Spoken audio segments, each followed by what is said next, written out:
Now, The Hunt Palmer Show. Waiting to rise again. You're listening to The Hunt Palmer Show. Brought to you by Quirks, Cajun fried fish and shrimp on 104.5 ESPN Baton Rouge. This is the moment you've all been waiting for. Locking down the middle of the day. Live from the Mercedes-Benz of Baton Rouge studio. This is Hunt Palmer.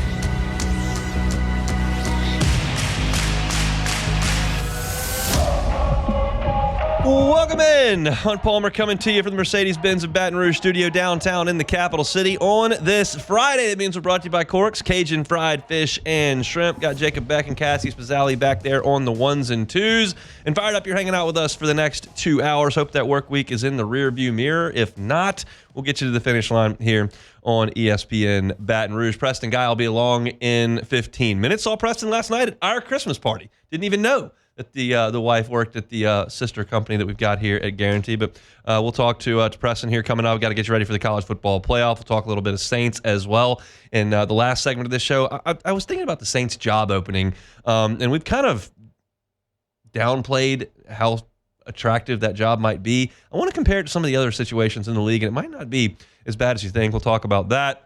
LSU Hoops plays UNO tomorrow, and I had planned to open the show today talking about whatever we heard at player interviews today at 11:30. Of course, y'all know I go on the air at 1. I'm thinking 11:30, great. I'll show up, knock out some interviews for about 25 minutes, talk to 3 or 4 players, get some content. We'll talk about that at 1 o'clock. Well, I left LSU at like 12:25, and the players still had not come for interviews. So they were an hour late today, so I don't have that. But we'll get things started the way we get started every single day with our Genesis opening drive.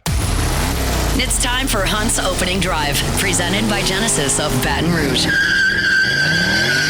Every car on the lot is online at genesisofbatonrouge.com. We kind of have an idea now as to what the team is going to look like for LSU in the Texas Bowl. The Kinder's Texas Bowl, I believe, is what we're working with there. I could not tell you what Kinder's is, but that's probably the reason they sponsor the bowl game. I'll probably find out between now and New Year's Eve. But we're getting announcements to who's in and who's out. The first to announce, of course, was Will Campbell back a couple of weeks ago, and he said he's going to move on. You understand that. Emory Jones followed suit there. Seen Mason Taylor decide that he's done. And yesterday, Kyron Lacey announced that his LSU career had come to a close. And then you had Zy Alexander and Braden Swinson announce that they are, in fact, going to play. And look, I've been on the record, and I think I hold the same belief really as just about everyone, that I'm okay with players deciding that this is not going to be something they're going to participate in. I think a lot of people were in a negative state of mind when Garrett Nussmeier said he wasn't going to play in the Texas Bowl a couple of years ago to preserve his red shirt. At this point, I think a lot of LSU fans that felt that way then probably don't feel that way now because he's got an extra year of eligibility. And quickly after Garrett Nussmeier decided he wasn't going to play in the bowl game and wanted to preserve that red shirt, they made the rule that the bowl games don't count against your red shirt, so he would have been able to play. And I think that's the right thing to do. But Garrett made that decision, and now it's paid off for LSU because he's got another year to play college football. And then when you're talking about guys who don't want to play because they're risking themselves in the draft, I'm okay with it. It's just a different era. I talked about this to y'all last week when we were discussing Emory Jones and him moving on. Bowl games used to be, really, really cool deal. I looked forward to them every year. You were playing a team that you didn't necessarily play all that often. A lot of times they were in a different location. It's during the holidays. It's just, it was a cool deal. And now they've just been diminished. Y'all know that. And so I just don't necessarily mind when players decide they're not to. On that same token, though, I will salute those players and say, hey, yeah, I'm gonna lace them up and go play. And that's what Zy Alexander and Braden Swinson have decided to do. So when LSU plays in this game against Baylor, you're going to be without your 2 offensive tackles, which we talked about yesterday, gives you a chance to plug some new guys in there. Whether you move Miles Frazier out to tackle, whether it's Weston Davis, Tyree Adams, I'm not sure how they'll handle it, but you're going to be without those 2 guys. You're going to be without your mainstay at tight end, as well as your backup tight end who's in the portal. So Trey Green's going to get a long look there. And then Kyron Lacey moves on, so you're going to have to kind of duct tape things together from a wide receiver perspective with Xavier Thomas and Aaron Anderson. Trey Green kind of plays in that mold as well. You'll figure it out. They don't have a lot of depth there without Kyron, and you realize that C.J. Daniels is gone, and you don't have Kyle Parker because he's hurt. So you're struggling with depth there. I don't know if Jelani Watkins can get out there and play a little bit. Shelton Sampson has moved on. Landon Ivietta has moved on. So they're going to have to be creative, and those wide receivers are going to have to play a significant amount of snaps, whichever ones are healthy and ready to go. It's not like you can limit that by playing a bunch of 2 tight end sets. You don't have a second tight end. So it's going to be a little bit makeshift on the offense, and Garrett Nussmeier is going to have to hold it together. As far as the defense goes, getting Braden Swinson and Zy Alexander back is a big deal. You now, I'm assuming, may not have a Savion Jones. There's a possibility you don't have Major Burns either, but you're pretty healthy on the defensive side of the ball, and you've got pretty good buy-in from guys that want to play. You've got your best pass rusher, you've got your best cover corner, your best tackler is Whit Weeks in the middle of the defense, and of course he's going to play. Your second corner is Ashton Stamps. I'm assuming that Gio Paez and Paris Shand are going to play. We haven't seen any sort of announcement from them. So I think safety, you're a little bit short because you lost Jordan Allen. I don't know if Major Burns is going to play or not. Sage Ryan's in the portal, so you're going to have Deshaun Spears, and kind of we'll see what's available there at safety. But you're in pretty good shape from a defensive perspective in this game. Offensively, it's going to be interesting. You've got your quarterback and you've got your running backs ready to go. I think Josh Williams will play in this game back in his hometown of Houston. But it's just one of those deals where you handicap this thing. And I feel like that it's not massively one-sided. 4 years ago with LSU and Kansas State, you were looking at a massively one-sided deal. Kansas State had Deuce Vaughn play, and they had their mainly their full complement players. LSU was decimated. The year after that, LSU went and played the bowl game, and LSU kind of had their team together, and Purdue was just absolutely decimated. Their quarterback, Aiden O'Connell, was there. Their all Big Ten wide receiver had bailed. Their coaching staff had gone to Louisville. Like they were a shell of themselves at that point. Last year, even though Jaden Daniels didn't play as the Heisman Trophy winner, you did have an old, capable quarterback, and Garrett Nussmeier, we know, went out there and threw for over 300 yards and led the game-winning drive. And Wisconsin had a lot of buy-in in that game, so it was fairly evenly matched. I don't know what the deal is at Baylor. We talked to Chris Blair yesterday. He's got friends at Baylor. We haven't seen, at least publicly, a massive amount of opt-outs here, and Baylor's won 6 games in a row, and they feel like they've kind of righted things under Dave Aranda. So I say all of this to basically say one thing. You're looking at a fairly evenly matched bowl game, which for those that are still 100% locked in and ready to go makes things a little bit more exciting. The outcome was predetermined between LSU and Kansas State. The outcome was predetermined between LSU and Purdue. That just was what it was. I don't believe in this instance the outcome is predetermined. I think Baylor has got more of its guys. I think LSU, while compromised at some positions, has enough to go out there and compete. I think LSU at full strength is significantly better than Baylor. I think this kind of levels that playing field a little bit. And look, I could be dead wrong about that. I will leave that door open. There's a chance that Miles Frazier is a bad tackle, that the guards they put in, whether it's Mabenga or Bordelon, can't really play, and Tyree Adams is a bad left tackle, and Baylor rushes the passer like crazy, and LSU can't compete. But that would be a little bit surprising to me. It would be a little bit surprising if LSU flat couldn't block Baylor. It was not surprising to me that John Trey Kirkland did not complete 25 passes for 290 yards and 3 touchdowns. That didn't surprise me. It did not surprise me that LSU annihilated a Purdue team with no backbone. It would surprise me if this one got completely one-sided. And so that's, I think, a positive thing.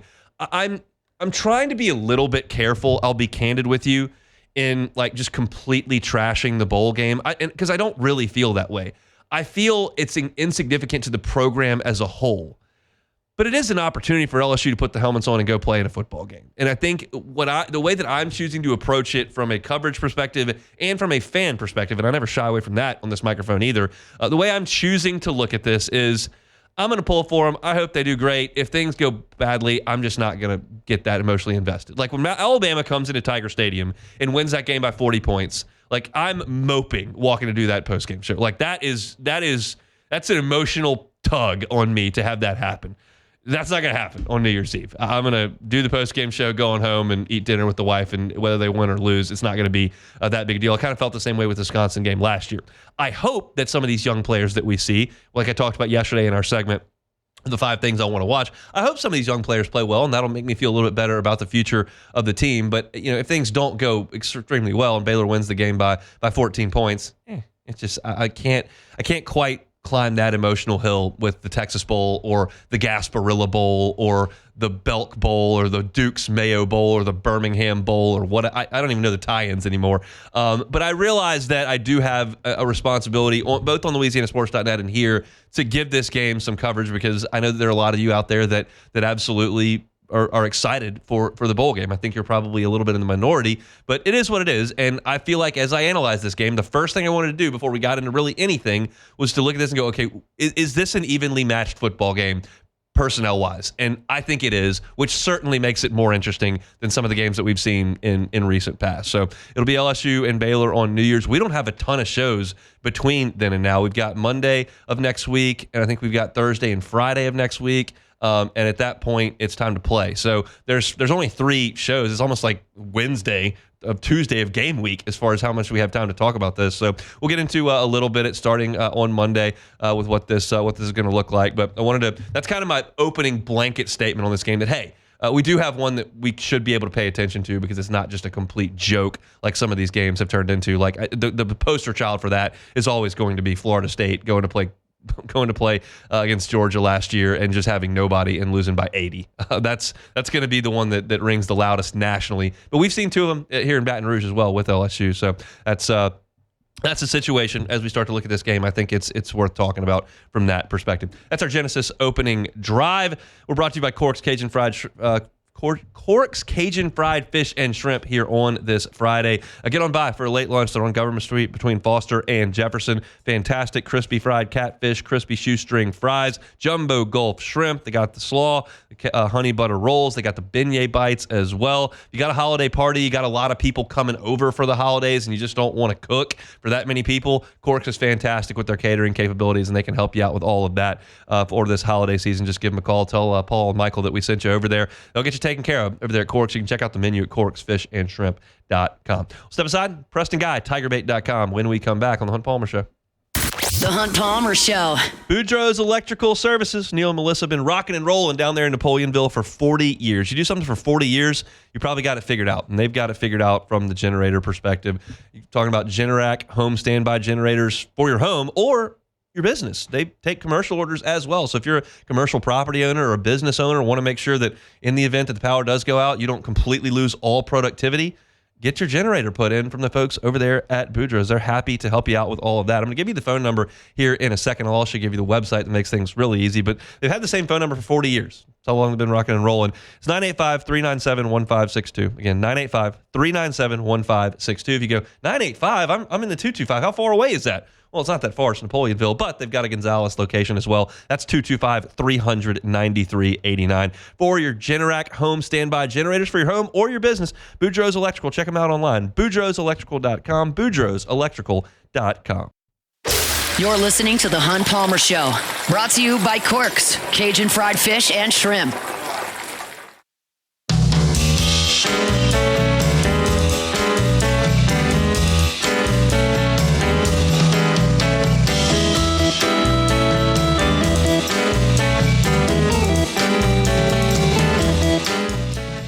So we were at the company Christmas party last night, and I'm standing in line for a beverage and look over, and who do I see?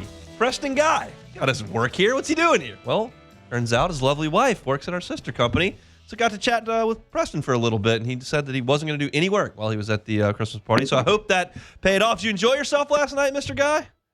Yeah, I enjoyed myself quite a bit. No comment on if I was extra tired or not this morning. But let's just say I'm glad I'm doing your show and not off the bench.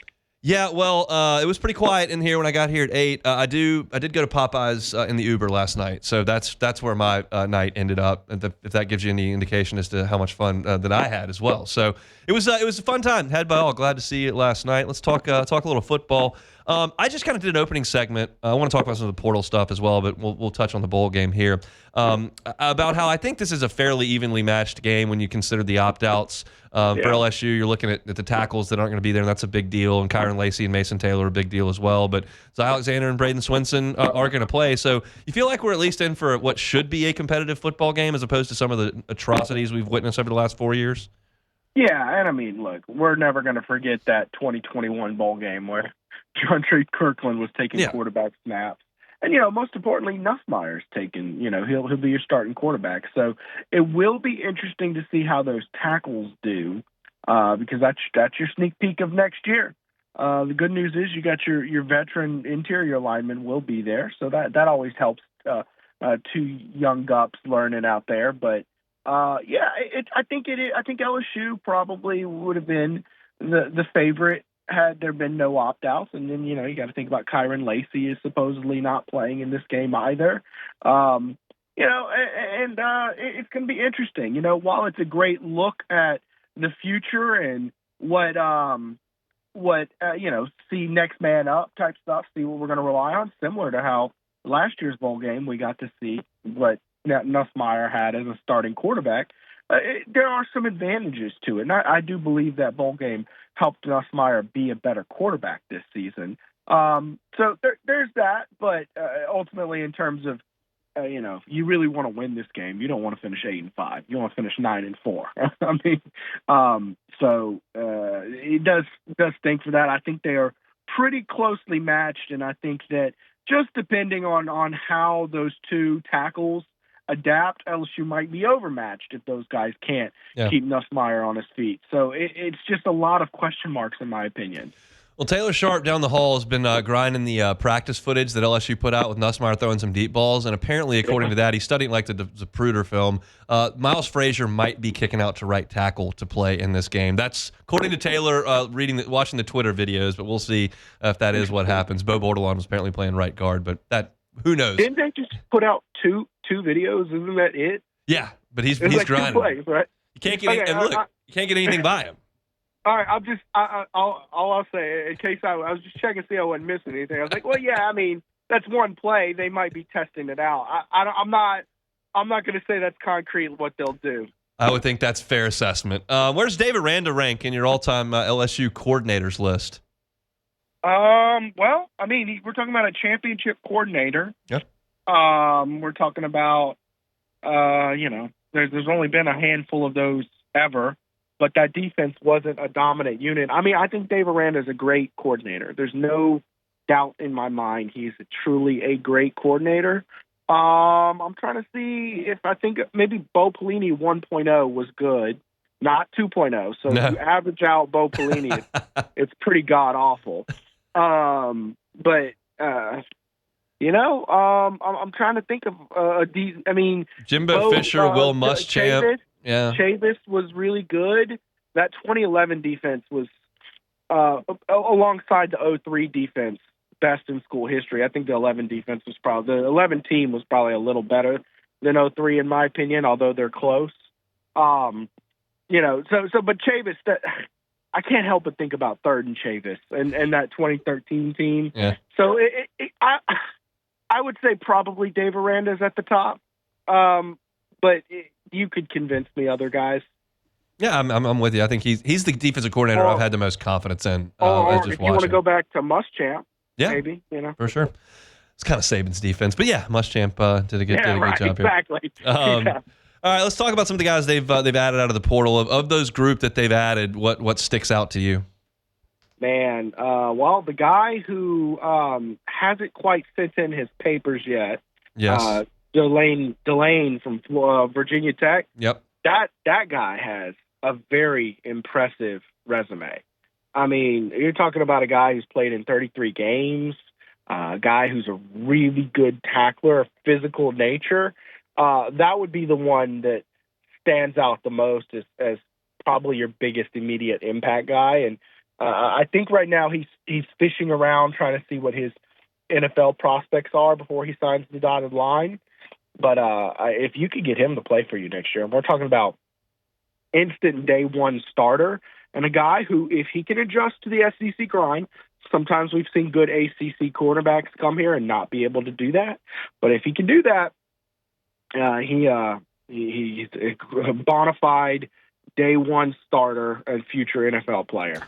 It's just a matter of time before Corey gets that room looking the way he wants it to. That's just an inevitability. And I think Monsoor Delane, like you mentioned, Jakeem Jackson, and then obviously DJ Pickett, it's starting to move in that direction. What do they need out of the portal still? Well, you don't have an offensive lineman committed, at least not officially yet.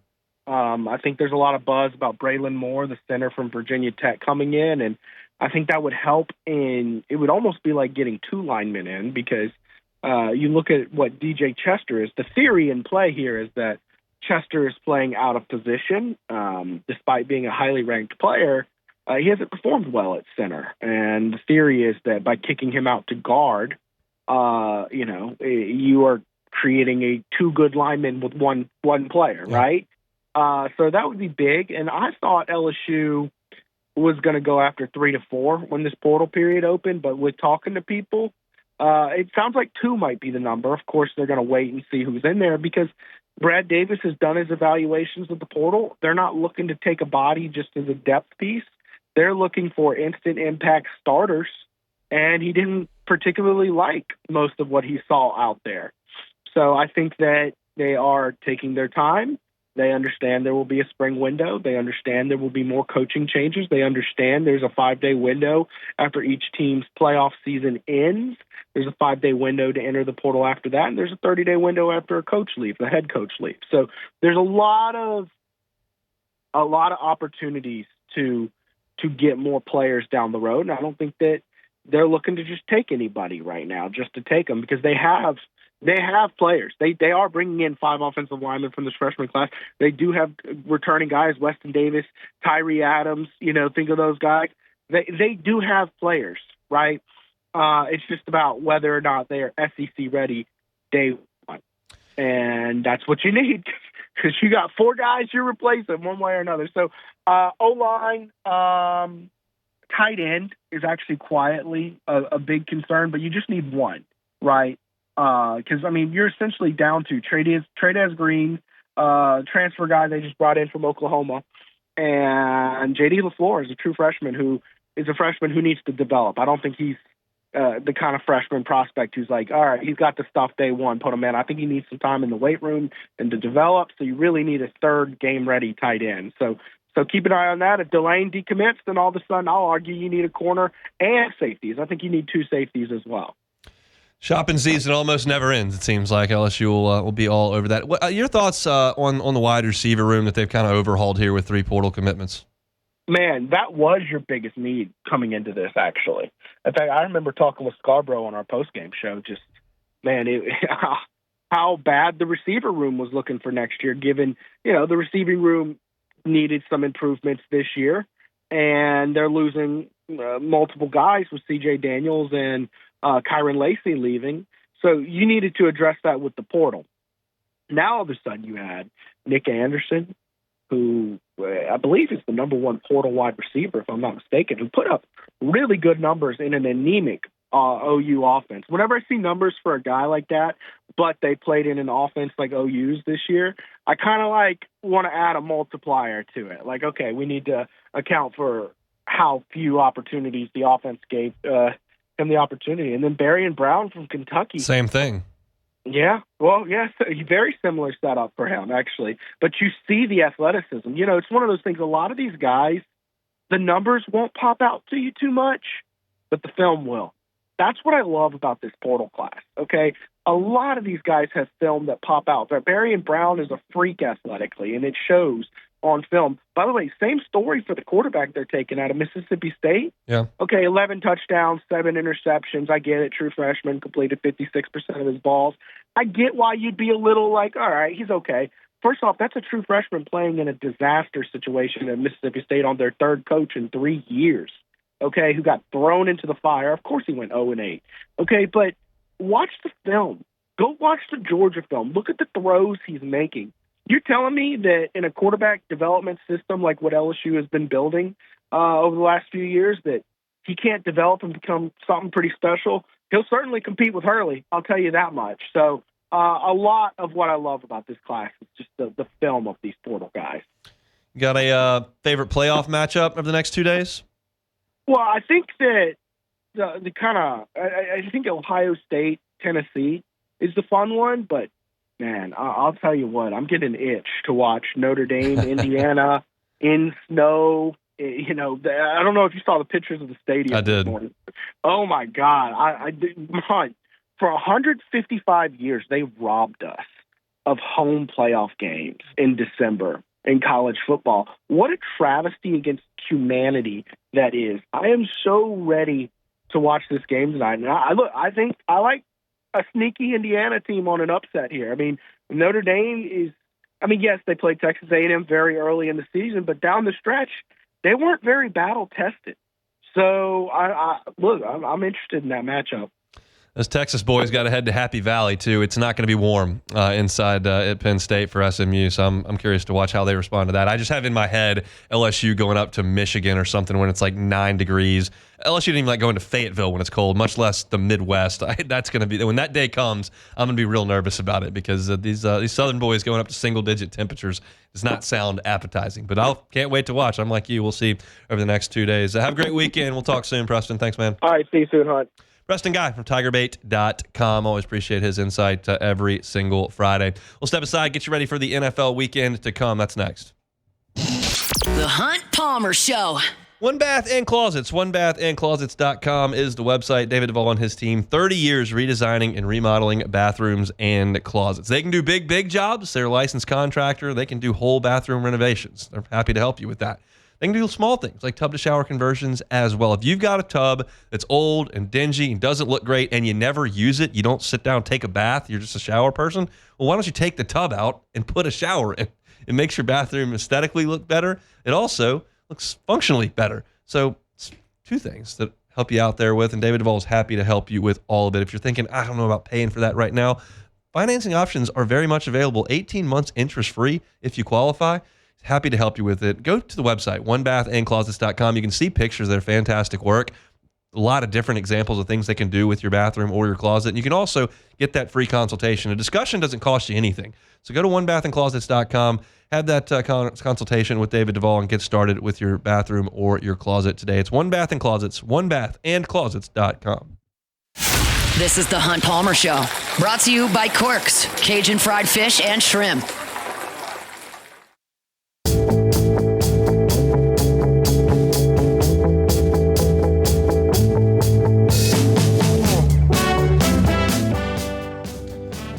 Carl Dunn in the Bayou Ford chat says, Hunt Palmer must have been a heck of a party last night. I would concur. It was a great party. Predictably, may have gotten a little bit away from me. Yeah.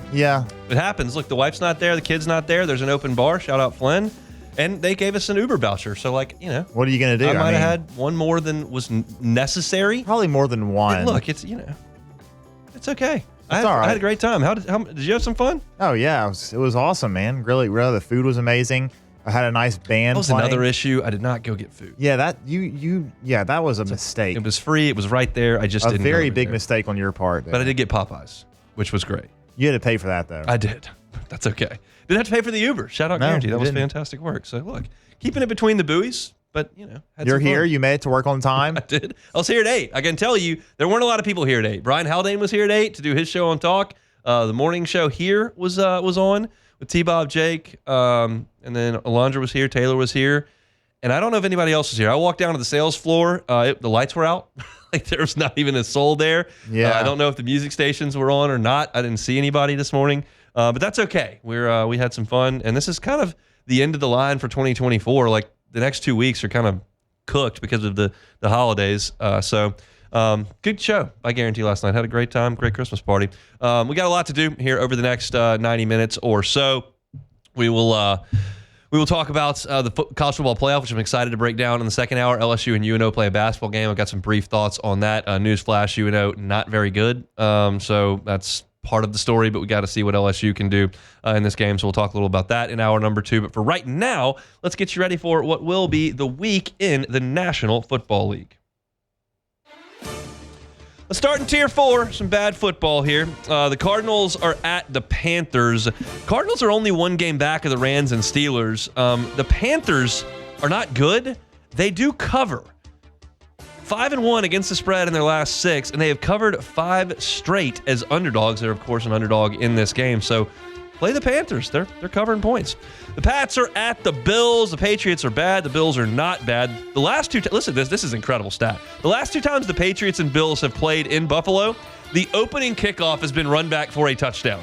That has never happened before in the history of the NFL, that back-to-back years a team had the opening kickoff run back between the same team. That did not come out the way I wanted it to. That was a little rough. That didn't go, but it still stands. It's a cool stat. You got it. All right, Jags at the Raiders. This is a game that really has top pick implications here. Let me break this down. If the Raiders lose, they've got a 30% chance to get the top pick. If the Jags lose, they've got an 11% chance to get the top pick. If the Raiders win, that drops from 30 to 2%.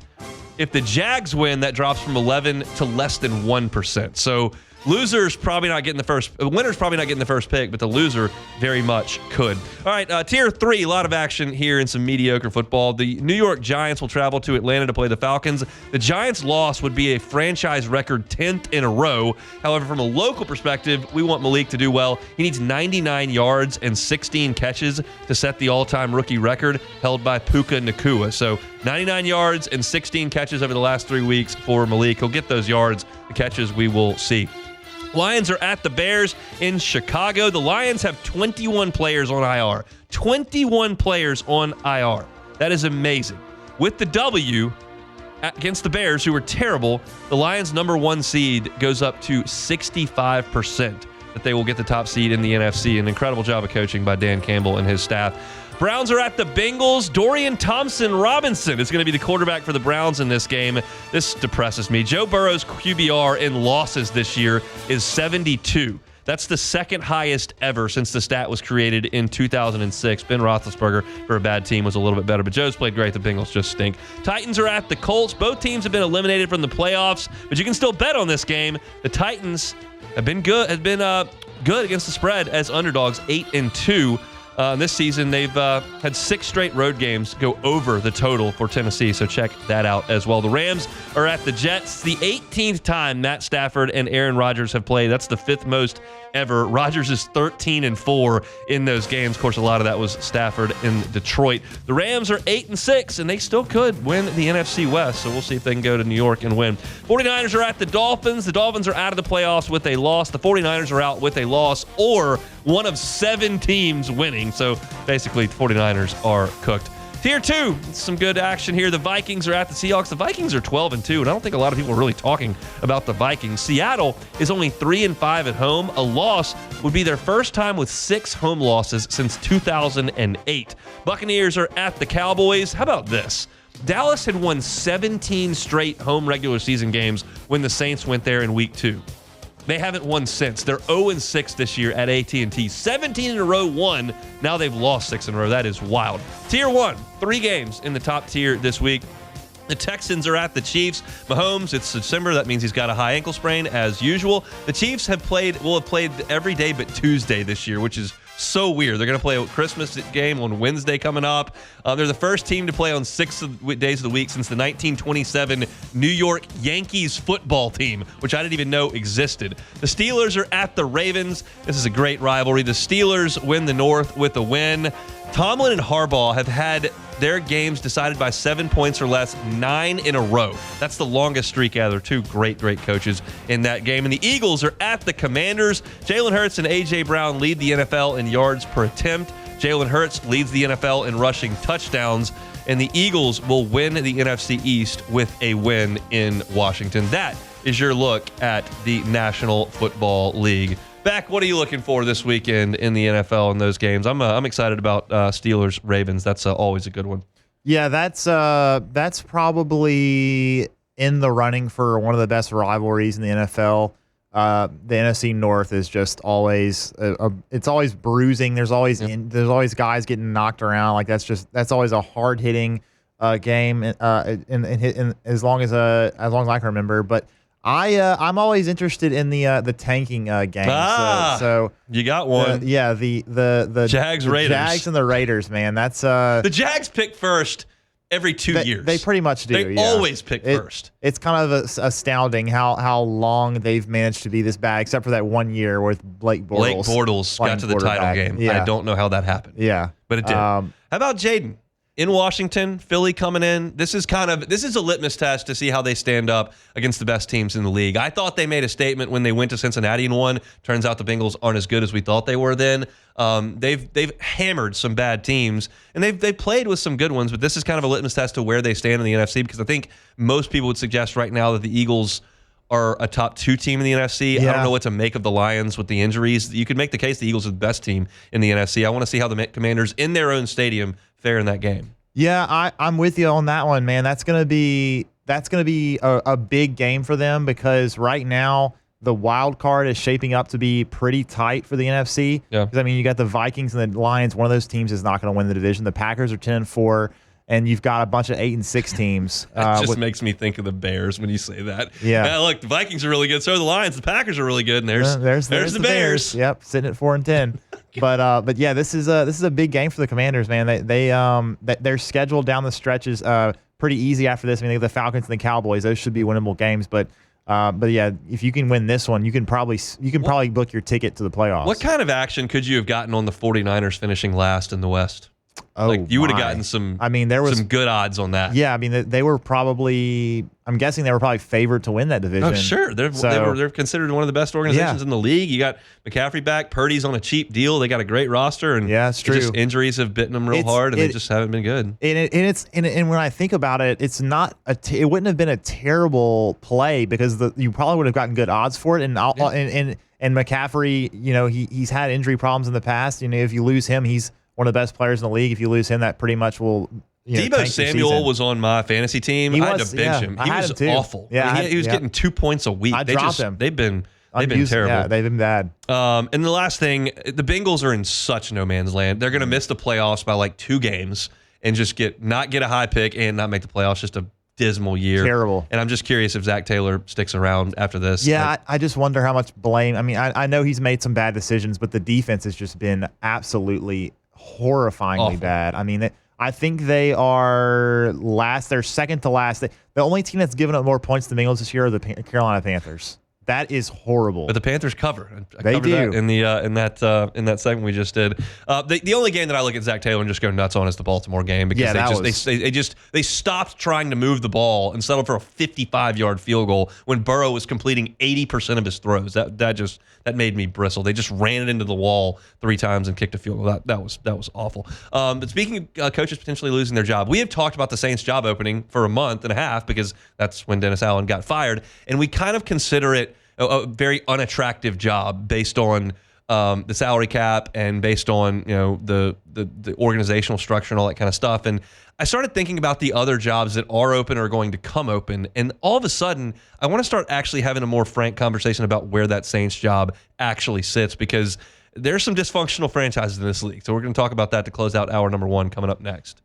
The Hunt Palmer Show. Highland Insurance Group, HighlandIG.com is the website. Jonathan Carbo and his team are fantastic folks to work with. Y'all know I spent 7 years in the insurance game and understand how it works. And so I enjoy our conversations with Jonathan, because not every agent approaches things the same. There are a lot of agents that'll go out there and they'll call you up and they'll say, hey, show me your insurance program. I can save you 15%.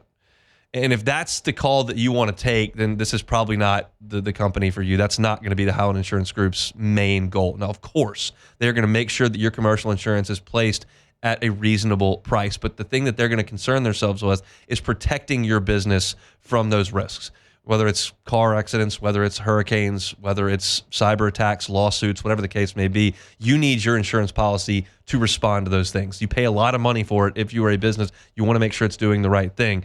And that's what Jonathan Carver and his team at the Highland Insurance Group want to concern themselves with. So if your insurance renews here in a couple of months, I highly recommend giving them a call or visiting them online at HighlandIG.com. They're happy to help you wherever you are in the state of Louisiana with your commercial insurance needs. Just go to the website, HighlandIG.com. It's the Highland Insurance Group, HighlandIG.com. You're listening to The Hunt Palmer Show, brought to you by Corks, Cajun fried fish and shrimp.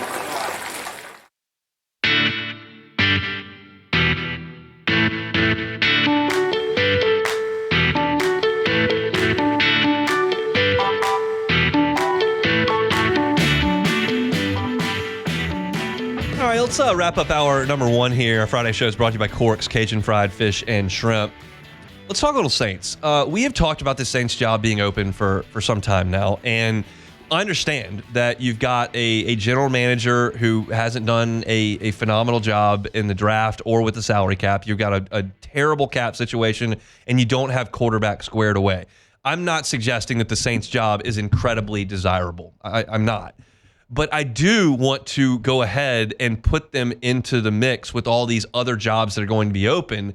And I'm not going to sit here and tell you that it's a patch of roses that you're going to fall into somewhere else, because the jobs that are open or are going to come open come with some real complications, and that may benefit the Saints when Ben Johnson or Mike Vrabel or Bill Belichick, whoever gets into the job market and whoever the Saints want. I don't know that you're way down the totem pole when I start looking at other jobs. So who's open right now? We know the Jets are open. They fired Robert Saleh. Did anyone just read that story that just came out in The Athletic? Woody Johnson's got kids running around talking about Madden ratings. There's complete dysfunction from top to bottom. They have not made the playoffs in 14 years. Aaron Rodgers looks completely washed. It's a dysfunctional organization and a team that is bad. And you've got a lot of people in league circles that are pointing to that job and are giving quotes anonymously to The Athletic saying that it's a complete disaster in New York. Are you certain that's a more desirable job than New Orleans to deal with that owner, that quarterback in that market? I'm not certain of that. The Bears are potentially going to come open. I tell you all the time, I get a lot of Bears news in my feed because I follow the Cubs. I don't think Matt Eberflus is going to make it. They've already fired their offensive coordinator, Shane Waldron. Oh, they fired Matt Eberflus. I'm sorry, they fired him. That job is open. But the point I'm making here is that organization is in a cycle they can't get out of with general managers, head coaches, and quarterbacks. It goes back to Mark Trestman and Mitch Trubisky, and they constantly draft a quarterback, then fire a coach, then fire the general manager, and then let go of the quarterback, and then get a new coach, and they're continuously turning that over. From Trestman over to the disaster that was Eberflus, and then you've got Trubisky and Fields, and now Caleb Williams, and he's struggling in the offensive court. And the ownership group there can't figure out who's in charge. You've got the McCaskey family that owns them, and then they hired Kevin Warren, who's kind of over everything, but then they're supposed to be letting Ryan Poles run the show, and nobody knows who's in charge, and they're going over each other here, and it's a disaster. They're trying to figure out if they're getting a new stadium or not. That is a grossly incompetent organization that hasn't gotten it together in decades. I'm not suggesting that's a great landing spot either. If you feel like the Cowboys are going to come open and they've got a franchise quarterback, you really want to go in there and work for Jerry Jones? Are you sure you want to do that? And have him calling all the shots and being right over your shoulder and meeting with the media after every game and going on local radio? Are you sure that's the job you want to take? You sure you want to go to Cleveland and deal with the worst contract in the history of professional sports? You'll either have Deshaun Watson on the roster when he's incompetent and massively paid, or they cut him and have a dead money number that's astronomical. Is that a great spot to be, especially in an organization that's notoriously cheap and hasn't been good ever? Is that an awesome place for you to go coach? Do we know that you want to go play for the Raiders with that ownership? You want to go coach that team in that market? I'm not sure that's a fantastic spot to be. They don't have quarterback figured out. Their cap space may be in a better spot than New Orleans. Are you certain you want to go coach the Giants? I feel like that's probably the best situation of the situations, because that has been a pretty competent and well-run organization with that family. But the roster's not very good, and quarterback's been a mess. Malik's ticked off, saying I'm sick of losing, and they're blaming the coach. Daboll had one good year there, and they move on from Daniel Jones, cut him. I don't know what you're going to do. I mean, no job you take over is going to be perfect. Sometimes there are retirements, and I guess somebody's going to take over the Andy Reid Chiefs, and Mahomes may still be there, and that'd be a pretty good spot. But we spend some time suggesting that the Saints job is such a disaster to take, and I start to look around the league, and I'm like, I don't know that Chicago's a lot more desirable. Caleb Williams is a big talent, but how's he playing right now? There are only 32 of these gigs, so people will take all these jobs and someone will take the Saints job. And I don't know that Ben Johnson's dying to come to New Orleans. I don't know that Mike Vrabel's dying to come to New Orleans with a team that's that far over the cap, that's got a quarterback who's on the back end of his career and an aging defense. Like I get the issues with the Saints job, but I can point to all of these and go, you sure? Like, look, we know the Ravens and the Steelers don't come available all that often. San Francisco's got their guy. And so there are great organizations that don't necessarily turn over coaches all that often. And the Saints had been really stable for a long time and now are not. But I think that they can put their hat in the ring and be competitive. You're going to have make a heck of a sales pitch. But there are probably, Adam Schefter said there are probably going to be 7 or 8 jobs come open. And that's Saints, Jets, Bears, that's 3. And then if you figure Giants, you figure Browns, and potentially Cowboys, that gets you to 6. And I don't know what the Raiders are going to do or what the Giants are going to do. I'm not sure about that. But Schefter's reporting it. So the Saints are going to be in the mix with a lot of teams. They need to strike as quickly as they can, and I'm not sure they're at the worst seat at the table. You could make the case, but I'm not prepared to do that because I'm looking at warts all over these guys in the NFL. So it'll be very, very interesting. You always have to compare yourself to who you're in the market with, because that is a big, big deal when you start hunting down coaches in any sport, but certainly in the National Football League. So I don't think the Saints are are significantly worse than the other teams that we're rattling off on that list. All right, if you want our Saints content, you can always find it up at YouTube, Hunt on Saints. That's also available in podcast form wherever you find your sound. And Ross Jackson's all over the Saints for LouisianaSports.net. His practice attendance report about to head up there on the site here pretty shortly. We'll see what the deal is with Alvin Kamara, what the deal is with Chris Olave, and certainly what the deal is with Derek Carr. All those guys are hopeful to return to the lineup, but have not been cleared to do so just yet. So we'll have an update on LouisianaSports.net coming up a little later. If you missed any of hour number 1, you can always catch it on demand wherever you find your sound, of course, on YouTube as well. We got a lot to do in hour number 2. The college football playoff cranks up tonight. I'm fired up to talk about it, and we got to talk LSU and UNO hoops. Fired up for that Privateers matchup coming up on Sunday. We'll talk about it coming up at 2:30. So we'll pause for Sports Center. Hope you come back on the other side with us. It's a Friday edition of the Hunt Palmer Show presented by Corks. The Hunt Palmer Show.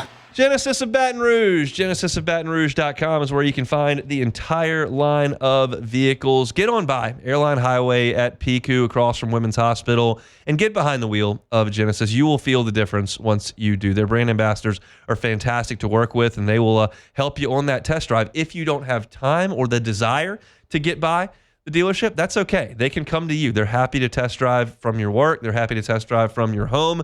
And you don't ever have to set foot on the dealership to get that purchase across the finish line. They've got e-contracts, digital delivery, and those remote test drives. And the valet aspect of the Genesis line is great. They will come to you to handle your maintenance. They will come to you for the test drives. They make it as convenient as possible. That's just one of the differences when you work with the folks over at Genesis. The Baton Rouge dealership is the only fully exclusive Genesis dealer in the state. So if you're in the market for a Genesis, get on by Airline at Piku. It's Genesis of Baton Rouge. You can find them online, genesisofbatonrouge.com, genesisofbatonrouge.com.